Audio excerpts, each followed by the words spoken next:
the great conservative movement of America and of our time. A brush fire of freedom that's being lit all over this country.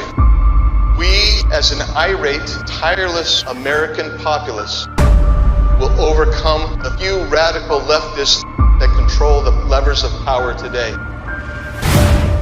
Joe Biden's failed economic policies has given us inflation like you can't believe, and the border is in disarray. It's amazing how few of the people commenting on this have actually bothered to go see what's happening. Well, Congressman Andy Biggs of Arizona actually went to the border. Biggs, where's Andy? Boy, oh boy, Andy. There's a guy. He's tough.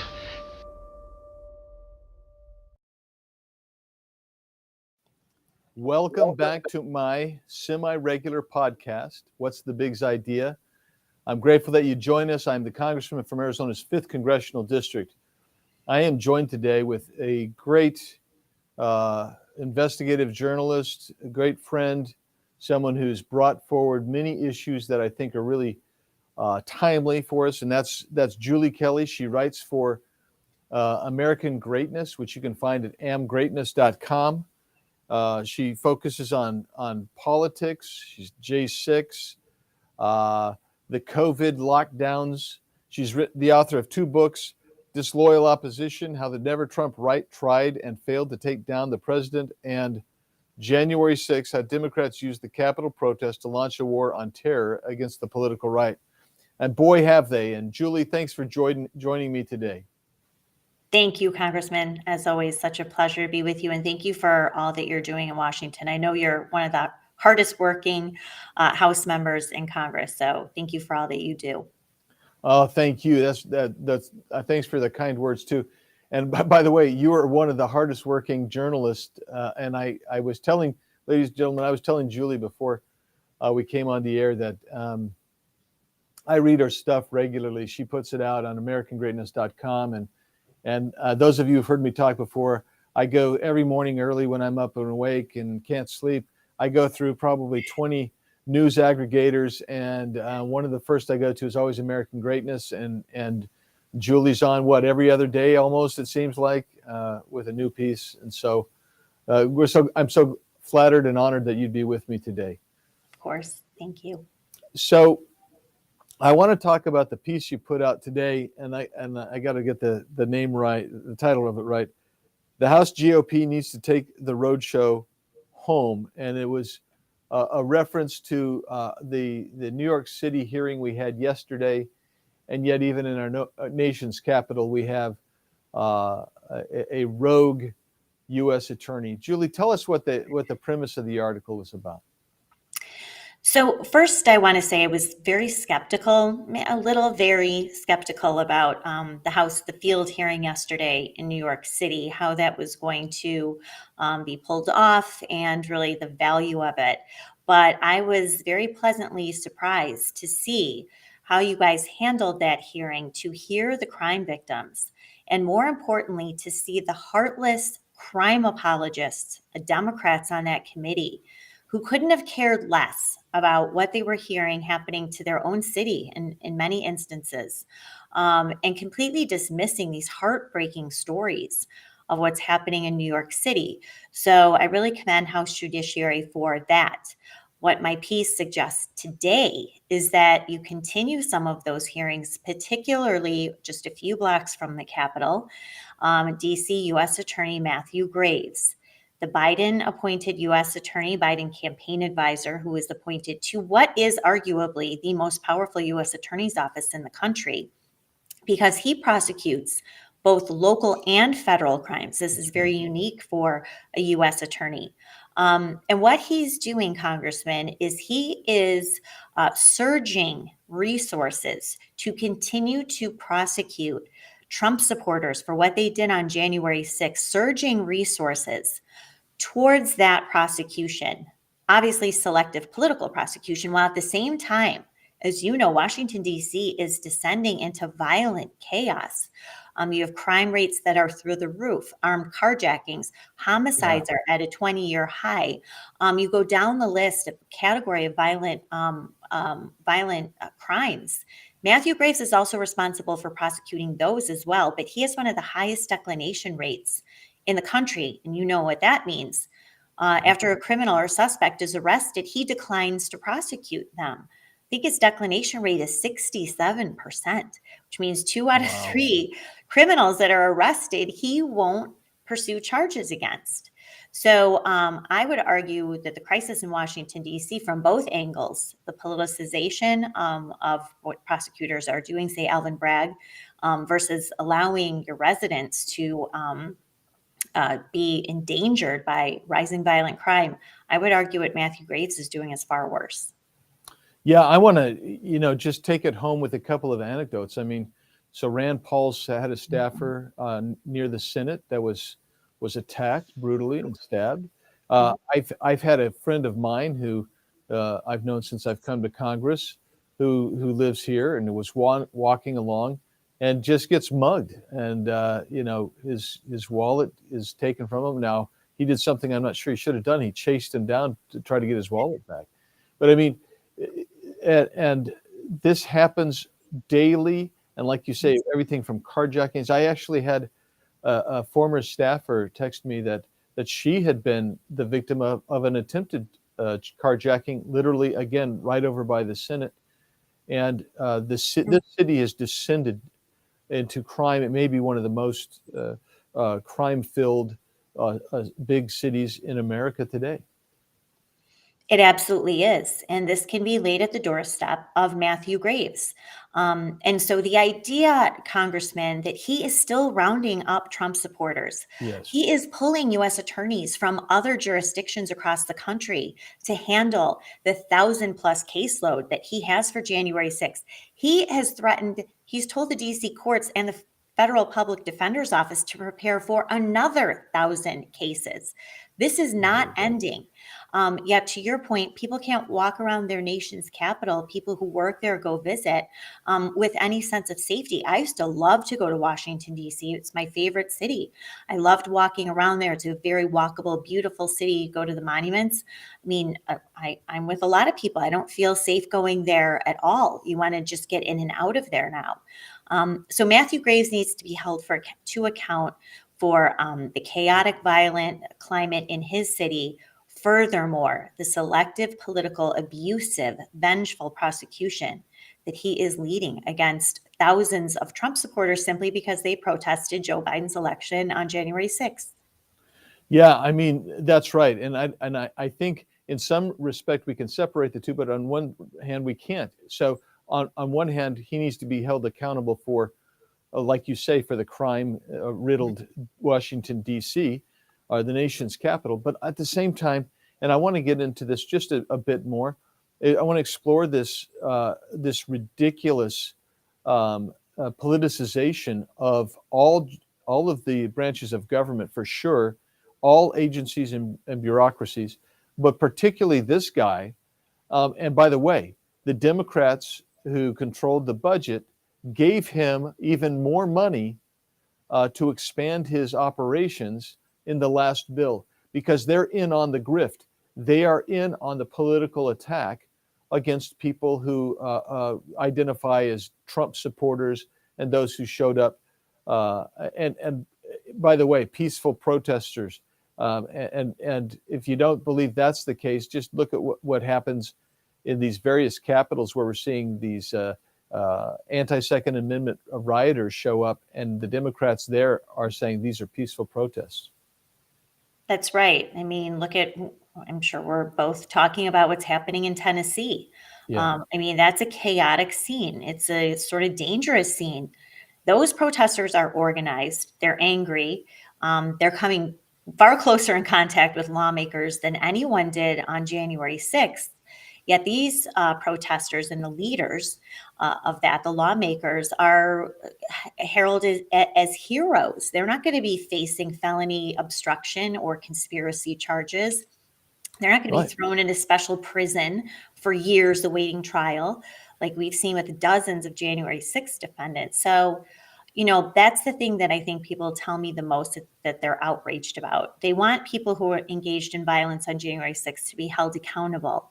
But Americans are smart, at least the ones on our side, And they could see this double standard of justice and how unfair it is, unconstitutional, and un-American it is. And they want the rules applied equally to everyone. And that's just not what is happening, especially in the January 6th prosecutions. Yeah, I agree with you. And I get that every place I go in my district, and even out of my district where I go to speak, people will ask me about the January 6th prisoners. Mm-hmm. And they end up focusing on, I think there's 18, 19 left in the DC prison, but the DC jail. But the reality is there are more prosecutions that are going on, as you said. And this district, or this U.S. attorney has said he's going to expand the scope of that. This is outrageous. And at the same time, last night, I'm not sure most Americans know this, and I probably wouldn't have known it myself, except for I was down waiting to do my own special order on the floor. But the Black Congressional Caucus held 1 hour where they praised they called them the Tennessee Three. Mm-hmm. And they talked about the people who came in, the rioters in Tennessee. And you notice, I'm not calling them insurrectionists. They weren't insurrectionists any more than the people were at the Capitol on January 6th. They were rioters, the people who got out of control, and they were violent. These people were rioters, and the Democrat Black Congressional Caucus last night spent an hour talking about that they were peaceful protests, and that none of these people should be arrested. And that gets to your two-tier application of law and narrative that you were talking about. That's right. The left is just very good at warping reality and then defending their own. Our side just is not very good at that. You still have Republicans who insist on calling January 6th an insurrection, and they want these people thrown in jail and the key thrown away. They couldn't tell you the name of defendants or the circumstances of what happened, the totality of what happened that day. But Congressman, we have political prisoners who have been denied bail, indefinite incarceration as DOJ drags out their trial date. What we have now also are political prisoners who are suffering excessive sentences by Matthew Graves and DC District Attorney. One example I have in my piece today is a man, he was 21 years old at the time, no criminal record. He was in the Lower West Tunnel. He took a riot shield. He pinned a police officer for a couple of minutes. We can all agree that's not something we condone, should not have happened. He was 21-year-old, got involved in this mob mentality. He was, of course, convicted by a judge in a bench trial. Matthew Graves wants this guy to go to jail for 15 years. He has no criminal record. Pinned a police officer. Meanwhile, you have DC Metro police officers who are being attacked, who are dealing with these thugs nightly. You had a 20-year-old, I wrote in my piece, who already had a rap sheet and committed 2 armed carjackings, including a Lyft driver at gunpoint, stole his car, all of his identification, took off in the car, led DC Metro on a police and helicopter chase. What does he end up with? A 10-year sentence, 2 years served under the Youth Rehabilitation Act. This is the sort of thing that's happening in DC. They want the book thrown at J6ers. While they are, giving these lighter sentences, refusing to even charge violent criminals in our own nation's capital. So that's just one anecdote that's in that piece. I think the biggest argument is that this is directly under the purview of Congress. But to your point, you had 18 Republican senators who voted to give DOJ a $3.5 billion raise. They just gave Matthew Graves $34 million to hire at least 100 more lawyers just to work on Jan 6 cases. So I know everybody's got a lot of crises going on, but this should be towards the top of the list of something House Republicans need to address. Yeah, and I tell you why that's true, Julie, is because America has always based its freedom on the rule of law. Mm-hmm. And that means justice is blind. That means justice is not influenced by faction or political party. It means that if you're a raving Marxist and you're an uber conservative, if you do the same type of crime, you're going to be treated the same way. Everything from due process, and that, which means the procedures that you're investigated and that you go through in trial, protecting your innocence, requiring the state to prove it beyond a reasonable doubt. A judge who has not preformed a bias against you, you get to go and have blind justice, and then when you're similarly situated, and if both are convicted, they both get similar types of sentences. You look at the totality. It's not a matter of saying, well, you know what, that guy is January 6er. He's obviously a crazy MAGA guy, and so I'm going to go after him. And at the same time, you're saying, oh, this guy was a disadvantaged Marxist who just got out of hand, even though he's got a bad rap sheet.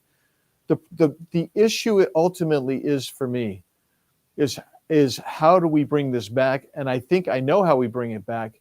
It's how do we get my colleagues to join me in trying to bring this thing back around to where it needs to be. Thoughts on that, Julie?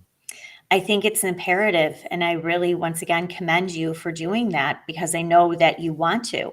But there are a lot of foot draggers in your party. The Senate is useless, but even among House Republicans, right. I know they don't want to touch this because they, think they are going to get their hands dirty with the insurrectionists. But this is a chronic systemic problem in DOJ and FBI. You're talking about every field office has been involved in these armed raids against people who are not criminals. To your point, they're innocent. Armed raids for people charged with misdemeanors. This is just not anything that has ever happened before. The holding of political prisoners, using nonviolent obstruction as, to turn Trump supporters into felons, up to 20 years in prison. These are just some of the examples of how egregious and unfair this selective prosecution has been. And look, Congressman, not a single one of these trials should be held in Washington, D.C., not one. Amen. Yeah. Matthew Graves has an almost near perfect conviction rate. D.C. juries are returning in almost every situation, all guilty verdicts on every count in record time. Now, these are the same jurors, by the way, who, as you know, make up grand juries. They're signing off on every single criminal indictment, which is why they're going to indict Donald Trump. I mean, this is a city of almost 100% Democrats, and they view January 6th very differently than the rest of the country. But every judge has declined every single change of venue motion, even now that we're 14 months in since the first trials began. They know what a layup it is for these prosecutors to convince a jury to convict, yet they refuse to move a single trial out of Washington, D.C. It's a banana republic. These are totally rigged systems against these people. My heart breaks for them every day because they just have no shot at fair justice, a jury of their peers, due process, presumption of innocence, everything that we, especially Republicans, are supposed to protect. And you have none of that happening with most Republicans in Washington. They've completely turned a blind eye to the destruction of the rights of these defendants. Yeah, and Julie, some of the legislation that I've explored and tried to see if I could get some momentum for are things like an automatic change of venue. I've even thought about eliminating the Federal District Court of Washington, D.C., which we can do under Article 3, Section 1. Why? Because I just don't think if you're a conservative anymore, no matter what the charge, whether you're a J6er or not, if you are a Republican conservative, if you were to be charged with something in Washington, D.C., I don't think you get a fair trial. I think an effort to go after somebody like Donald Trump or like a member of Congress who's a conservative Republican, you couldn't get a fair trial. Nobody who is heterodox to the radical leftist orthodoxy of Washington, D.C. is going to get a fair trial. So I've thought about collapsing that district court and doing splitting the Ninth Circuit, which is something I've long wanted to do. But those are types of things, and I'm not getting the traction amongst my colleagues. And so I've kind of just held off because it's not going to get even a hearing. So, but I think those are some avenues that would be corrective if we can get enough of my colleagues to understand what happens with these individuals, because they're not getting a fair trial. Look, I've met with some of them, and I've gone back and looked at videos. In fact, I called you one day I had my staff call you and say, ask Julie where we should be looking, in the videos. And we're almost out of time, so I got to get to that real quick. But as I watched it, I said, that person, those people, there's a group of people there, they're rioting. They're going to get sentenced. I mean, hopefully proportionate instead of but then you have other people who are clearly technical violations of a misdemeanor trespass or something like that. It's very different seeing what's going on when you can see the video. And so I wanted to ask you this. I've urged the speaker to actually let all of this video out into the public view and domain. And the reason is I think there's crowdsourcing. We could get to the bottom of things, both good and bad, pro and con. Let the warts and let the chips fall where they may. What's your thoughts on that? Well, I appreciate that so much. It's something I've been fighting for since I think spring of 2021, when they first revealed the existence of these. Originally 14,000 hours they were keeping under protective orders. Now it's 44,000. It's imperative that the American people who have been so misled by the media, by the Biden regime, and especially the January 6th Select Committee, they've been so misled. They deserve to see for their own eyes this video. Now, they don't need to see all the video. We only need to see the portions relevant to the inside and outside of the Capitol building, starting on January 5th, all through that evening, through the morning of January 6th, and up until Congress, the joint session, reconvened about 8 o'clock. We deserve to see that. So I applaud you for that. I hope that Speaker McCarthy fulfills his promise. This is also in the court system right now.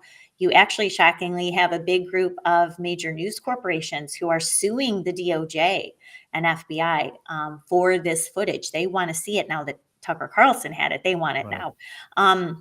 So it might resolve itself that way. But this January 6th is being used in many destructive ways, not just to go after President Trump eventually, but the destruction of thousands of lives and the criminalization of political dissent. This is the precedent that is being set. So if we're going to go down that road, we're going to let DOJ, Matthew Graves, and the FBI and the DC District Court, to your point, allow this, then we better fight back. And the best way to do it is just transparency. Show the tapes, let people make their own conclusions, and raise more questions about actually what happened that day. Well, Julie, thanks for joining me. We're out of time. It went by very fast. It always goes by fast. Julie's just knows so much and shares the stuff. She's very eloquent on these issues. Hey, Julie, if somebody wanted to follow you on social media, what would they do? Thanks again for having me. So all my work is at American Greatness, amgreatness.com.